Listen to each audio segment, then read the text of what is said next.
Você já se perguntou por que os árabes brigam tanto com os israelenses por causa de uma faixa de terra de pouco mais de 420 quilômetros de extensão por 120 quilômetros de largura, mesmo tendo tantos países vizinhos ao redor de Israel? Vamos trazer um panorama do início da contenda entre esses povos, com os acontecimentos descritos entre Gênesis 11 e 21. A história começa com Terá tendo 3 filhos na cidade de Ur dos Caldeus, na Mesopotâmia: Abrão, Naor e Harã. Abrão casou-se com Sarai. Naor casou-se com Milca, filha de Harã, ou seja, sua sobrinha. E Harã morreu em Ur, deixando filhos, entre eles Milca, Iscar e Ló. Ur era uma grande cidade da Suméria e atualmente é chamada de Tel al-Muqayyat, no Iraque. Foi visitada recentemente pelo Papa, agora em março de 2021, com o propósito de aproximar relações entre cristãos e muçulmanos. Porém, havia muita idolatria na cidade naquela época, e Abraão recebeu um chamado de Deus, descrito em Gênesis 12, de 1 a 3. Então o Senhor disse a Abrão: Saia de sua terra, do meio dos seus parentes e da casa de seus pais, e vá para a terra que eu lhe mostrarei. Farei de você um grande povo e o abençoarei. Tornarei famoso o seu nome, e você será uma bênção. Abençoarei os que o abençoarem, e amaldiçoarei os que o amaldiçoarem. E por meio de você, todos os povos da terra serão abençoados. Mas Abrão não seguiu à risca esse mandamento. Partiu com destino à terra de Canaã com sua mulher, seu pai e seu sobrinho Ló. E chegando à cidade de Harã, que é o mesmo nome do seu irmão falecido, se estabeleceu ali até que seu pai morresse. Harã era uma importante cidade na atual Síria, uma rota de passagem, e seu nome significa estrada ou rota principal. E a população também cultuava os mesmos deuses de Ur. Existe certa dúvida se o chamado de Abrão tem ocorrido em Ur ou Harã, mas Atos 7:2 deixa claro: o Deus glorioso apareceu a Abraão, nosso pai, estando ele ainda na Mesopotâmia, antes de morar em Harã, e lhe disse: Saia da sua terra e do meio dos seus parentes, e vá para a terra que eu lhe mostrarei. Então ele saiu da terra dos caldeus e se estabeleceu em Harã. Somente com a morte do Terá, com 205 anos de idade, Abraão saiu de Harã com destino a Canaã. E ele tinha 75 anos nessa época, levando com ele a Ló. Chegando a Siquém, no meio do atual Israel, Deus apareceu novamente a Abraão e lhe disse: A tua descendência darei essa terra, como mencionado em Gênesis 12, 7. Posteriormente, acamparam em Betel, um pouco mais ao sul. Mas houve uma fome muito grande na região, e sem consultar a Deus, resolveram passar um tempo no Egito, pois conheciam a fartura das terras próximas ao rio Nilo. Chegando lá, e sabendo da fama do faraó de matar os estrangeiros e pegar as mulheres mais bonitas para si, e uma vez que Sarai era muito bonita, pediu para ela dizer que era sua irmã, para que tratassem bem e não o matassem. Isso não era mentira, porque Abraão era mesmo meio-irmão de Sarai. Gênesis 20:12 deixa isso claro. Além disso, na verdade, ela é minha irmã por parte de pai, mas não por parte de mãe, e veio a ser minha mulher. Assim, o faraó gostou muito de Sarai e deu muitas posses e animais a Abraão por causa dela, e a deixou em seu harém. Porém, Deus puniu toda a corte do faraó com graves doenças por causa de ter pego Sarai. E mandou Abraão ir embora dali com sua mulher e tudo o que conseguiu. Assim, ele enriqueceu muito no Egito, e Sarai levou junto com ela a serva egípcia Agar. Abrão e Ló voltaram então a Betel, mas tiveram que se separar, porque suas posses eram muito numerosas e seus rebanhos não conseguiam mais ter espaço para pastar juntos. A partir de então, Ló escolheu ir para as terras mais férteis perto de Sodoma. Acaba morando na cidade e prosperando lá. Deus aparece novamente a Abraão, dizendo que tudo que ele está vendo dará à sua descendência para sempre. E diz em Gênesis 13:15 que tornarei a sua descendência tão numerosa como o pó da terra. Se for possível contar o pó da terra, também se poderá contar a sua descendência.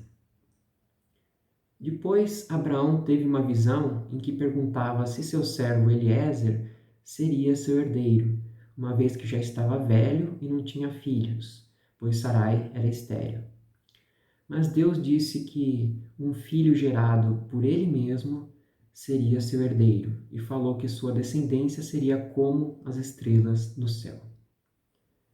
Passado um bom tempo, Sarai, vendo que não dava filhos a Abraão, convenceu Abraão a se deitar com sua serva egípcia Agar, porque acreditava que talvez fosse por meio dela que a descendência continuaria. Feito isso, Agar engravidou e passou a tratar mal a Sarai, sua senhora. Sarai foi reclamar com Abraão, que disse que Agar estava nas mãos de Sarai, então era para fazer o que achar melhor com ela.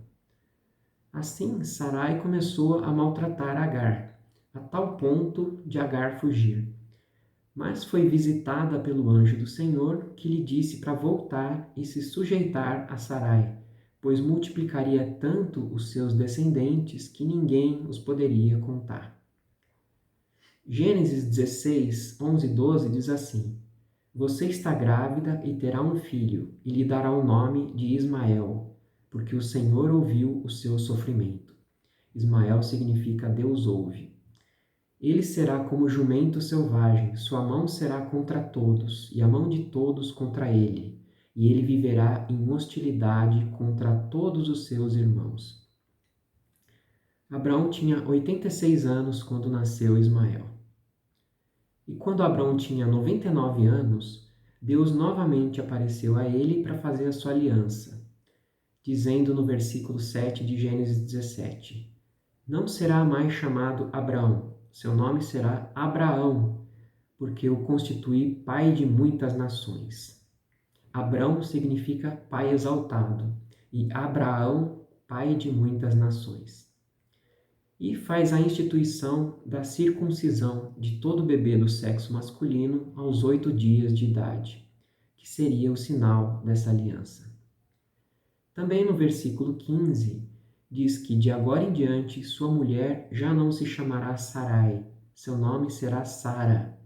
Eu a abençoarei e também por meio dela darei a você um filho. Sim, eu a abençoarei e dele precederão nações e reis de povos. Sara significa princesa. Abraão riu e perguntou se um homem de 100 anos de idade poderia gerar um filho, e Sara dar à luz com 90, e pediu que Ismael seja seu herdeiro. Gênesis 17, 19 a 21 diz: Na verdade, Sara, sua mulher, lhe dará um filho, e você lhe chamará Isaque, significa ele riu. Com ele estabelecerei a minha aliança, que será aliança eterna para os seus futuros descendentes. E no caso de Ismael, levarei em conta o seu pedido. Também o abençoarei. Eu o farei prolífero e multiplicarei muito a sua descendência. Ele será pai de 12 príncipes, e dele farei um grande povo. Mas a minha aliança eu a estabelecerei com Isaque, filho de Sara, que lhe dará no ano que vem, por esta época. Depois, novamente, Deus fala com Abraão na ocasião em que 3 anjos vieram anunciar a destruição de Sodoma e Gomorra e para tirar Ló dali, dizendo que na primavera voltará e Sara terá um filho. Sara escutava fora da tenda e também riu consigo mesma, imaginando como poderia acontecer isso. Mas o Senhor soube e perguntou a Abraão por que Sara riu. Existe algo impossível para o Senhor? Sara teve medo e negou, dizendo que não riu, mas ele afirmou: Não negue, você riu. Então, depois de um tempo, nasceu Isaque, e com o tempo surgiram muitos atritos entre Isaque e Ismael, e entre Sara e Agar. E Sara pediu para Abraão se livrar da escrava e de seu filho. Isso perturbou Abraão, mas Deus lhe disse, em Gênesis 21, 12 e 13: Não se perturbe por causa do menino e da escrava. Atenda a tudo o que Sara lhe pedir, porque será por meio de Isaque que a sua descendência há de ser considerada. Mas também do filho da escrava farei um povo, pois ele é seu descendente. Na manhã seguinte, Abraão pegou comida, deve ter dado dinheiro a Agar e a despediu junto com seu filho Ismael. E eles foram embora e viveram no deserto, dando origem aos povos árabes. Por isso, a rixa entre árabes e judeus. Ambos são descendentes de Abraão. O nascimento de Ismael foi uma tentativa de Sara de fazer cumprir a promessa de Deus para Abraão, mas não era assim que estava imaginado inicialmente, pois ela seria a mãe de grande nação. Com relação a Agar, estava tudo certo com ela e Ismael, que iriam receber a herança de Abraão até o aparecimento de Isaque. Naquela cultura, o primogênito recebia a herança do pai, seja filho da mulher, da escrava ou da concubina. Porém, caso depois nasça um filho da esposa, esse filho seria considerado o legítimo primogênito. E com o nascimento de Isaque, Ismael perdeu então o direito da primogenitura e sua herança, e teve que se retirar para o deserto. Esse foi o início de todo o desentendimento desses povos, que persiste até hoje entre árabes e judeus. E é interessante notar também que Ismael teve 12 filhos, os príncipes que se espalharam pelo deserto. E Isaque teve os gêmeos Jacó e Esaú, e depois Jacó teve também 12 filhos, que depois se tornariam as 12 tribos de Israel, 12 de um lado, 12 de outro. É isso, obrigado pela atenção e até o próximo vídeo.